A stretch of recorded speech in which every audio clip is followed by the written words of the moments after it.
Bonsoir à tous, je suis ravie de vous retrouver en ce jeudi 4 décembre pour votre journal sur TV Vendée. Parmi les titres développés ce soir, après 4 ans en Vendée, le préfet Gérard Gavory part à la retraite et laisse place au nouveau préfet de la Vendée, Éric Freyselinard. Aux Essarts-en-Bocage, des collégiens découvrent et expérimentent les effets des inégalités en jouant au Monopoly. Et sur le bassin versant de la Sèvre nantaise, pas moins de 15 km de cours d'eau ont été renaturés en 2025.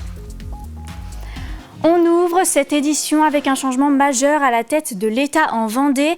Un nouveau préfet arrive, Éric Freyselinard. Il succède à Gérard Gavory qui part à la retraite après 4 ans de service dans le département. Éric Freyselinard connaît bien le terrain. Il a déjà dirigé plusieurs préfectures et occupait depuis 2023 le poste de conseiller à l'ambassade de France en Espagne. Il prendra officiellement ses fonctions en Vendée le 5 janvier 2026. Ma réaction, comme je dis, je suis à la disposition du président de la République, du gouvernement. Vous savez, j'ai atteint l'âge limite de la retraite, donc je vais m'engager dans une retraite, donc c'était attendu. Et normalement, la prise de fonction de mon successeur est prévue le 5 janvier. Moi, je suis très heureux d'avoir servi en Vendée. Comme je dis, c'est la fin d'une carrière assez active, donc maintenant je m'engage dans une autre direction, dans une autre période de ma vie. Donc j'aurai un petit sas de décompression, comme on dit, pour me réhabituer à la vie civile, même si je ne la quitte pas. Non, moi je suis très très heureux d'avoir servi en Vendée. C'est un très beau département, très actif, très dynamique. Plein de sujets, on est très pris, mais ça c'est le rôle du préfet, on est très mobilisé sur tous les sujets, dont les sujets de sécurité, comme ici à Chaland. Côté santé, c'est une avancée historique. Depuis le 1er décembre, l'assurance maladie prend en charge à 100% tous les fauteuils roulants. Plus de reste à payer, peu importe le modèle choisi. Un aboutissement pour APF France Handicap, mobilisé depuis 2 décennies pour faire appliquer cette mesure. L'association promet toutefois de rester attentive afin que la réforme se traduise concrètement sur le terrain pour chacun. Vous pouvez retrouver en interview sur notre site internet Paul Texier, représentant d'APF France Handicap.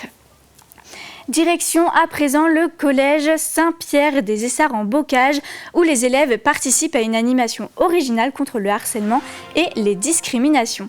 Avec le Monopoly des inégalités, ils découvrent un plateau mais des règles injustes pour ressentir concrètement les effets des inégalités. Un outil ludique et puissant pour lancer le débat. Reportage de Cyril Guillet. Votre camarade, il a dit une inégalité, c'est une injustice. Vous êtes d'accord avec ça? Est-ce que toutes les inégalités, elles sont injustes pour vous? S'inscrivant dans la démarche éducative autour du respect et de la relation à soi et aux autres, l'intervention de Constance Monnier de l'Observatoire des inégalités vise ici à développer l'esprit critique et la réflexion collective de ses élèves de 5e.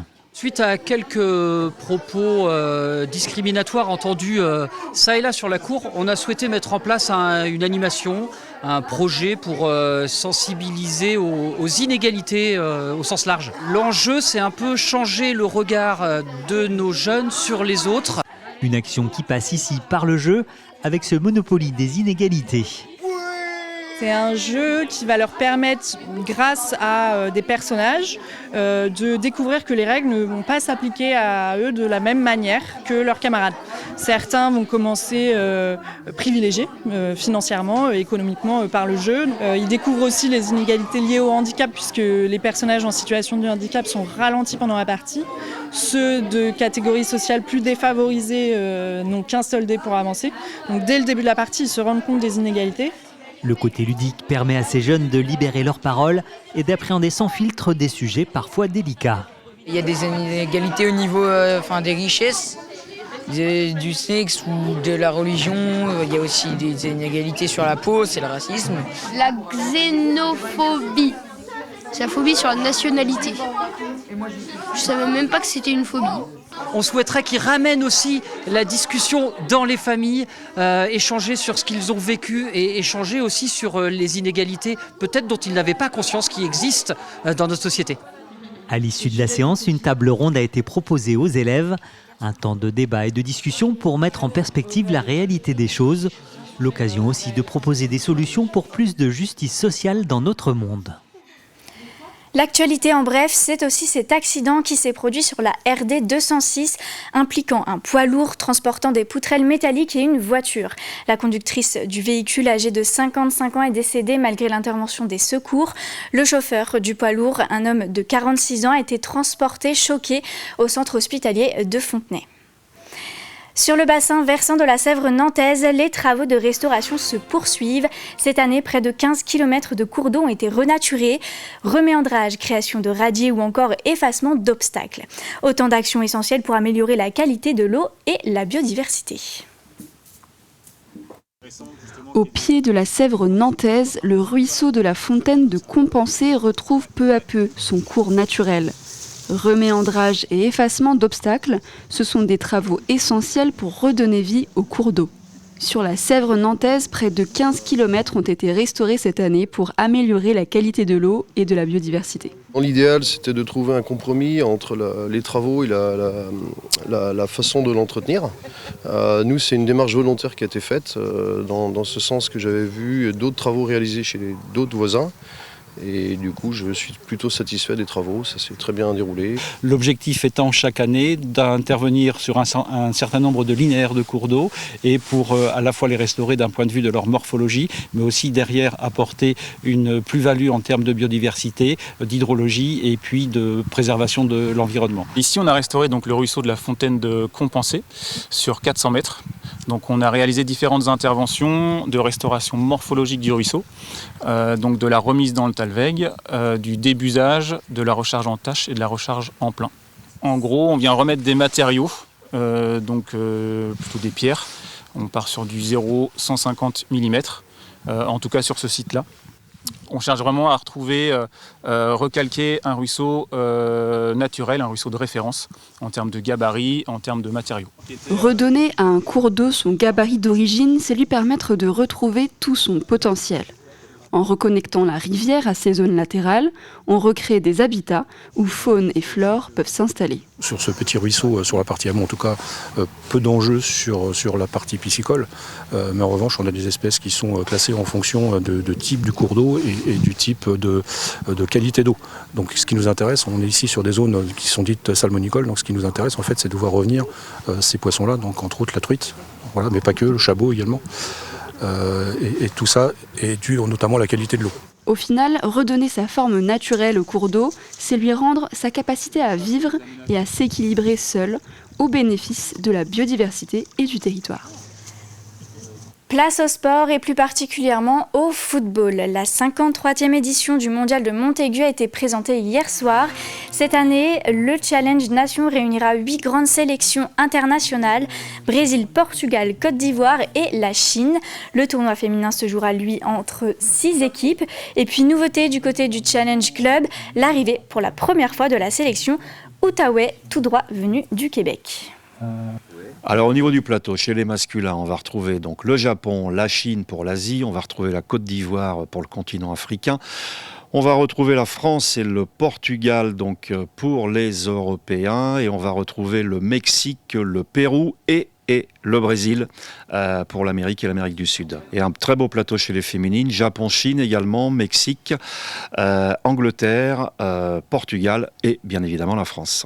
Ouais, classiquement, on essaie d'éclater un peu le tournoi sur toute la Vendée. Donc on va aller sur Pouzauges, sur la Châtaigneraie, sur Fontenay-le-Comte, sur les Sables d'Olonne. Et pour le tournoi club, on va graviter autour donc du paysage de terre de Montaigu.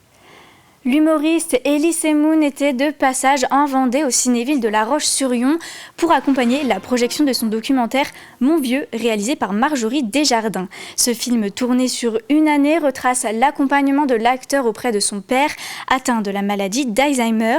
Devant 250 spectateurs, la séance s'est poursuivie par un échange privilégié avec Elie Semoun et la réalisatrice. Un moment fort autour d'un témoignage intime et touchant.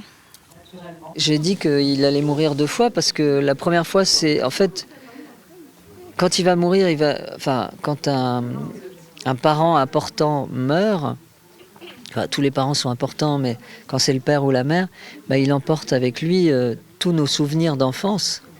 Moi, je ne peux plus poser la question à personne comment j'étais quand j'étais petit. Qu'est-ce que je disais, qu'est-ce que je faisais. Personne ne peut me raconter ça, donc Mais alors c'est encore pire parce que quand il oublie ça de son vivant, c'est une forme de mort, de petite mort.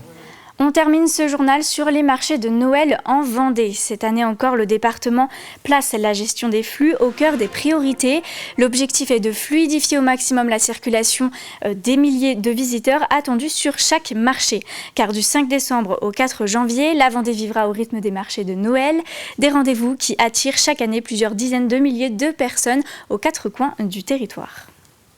Pour ceux qui n'aiment pas la grande foule, etc., qui ne sont pas intéressés par les marchés de Noël ou qui ont déjà fait leurs achats pour Noël, bien sûr, il y a des spectacles immersifs à l'abbaye de Nieul et au logis de la Chaboterie, où là, on est par petits groupes d'une vingtaine de personnes et on déambule dans les sites patrimoniaux du département sur des thématiques propres à Noël. Voilà, donc tout un tas de propositions pour permettre aux familles, quels que soient les âges, quelles que soient les envies, de se retrouver avec la chaleur et la lumière, parce qu'on travaille beaucoup sur la lumière et en fait on cherche un peu les waouh sur nos sites. Et donc là on retrouve cette convivialité, cette chaleur. Et quelques dates à retenir, celle du marché de Beaulieu-sous-la-Roche qui débute ce vendredi, ceux de Tiffauges et de l'abbaye de Maizet du 12 au 14 décembre, ou encore celui au logis de la Chaboterie du 19 au 21 décembre. C'est la fin de ce journal, merci à tous de nous avoir suivis. Vous pouvez retrouver toutes nos actualités sur notre site tvvendée.fr et retrouver demain matin Florian Wozniak dans la matinale dès 7h. En attendant, très belle soirée à vous.